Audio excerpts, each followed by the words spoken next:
Sanibonani kwa-Dr. Mhlaba. Cha bakwethu, kukhona into evibalulekile uma sizokwelapha thina la ekhaya.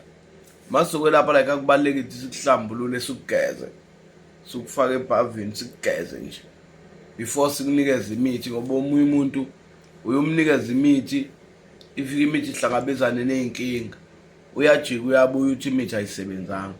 Kungakho-ke kufuna ama bese siqala ukwelaphana emva kokuhlola ngo-200 noma ngo-500 wakho, ebese uba nemali yamabhavu.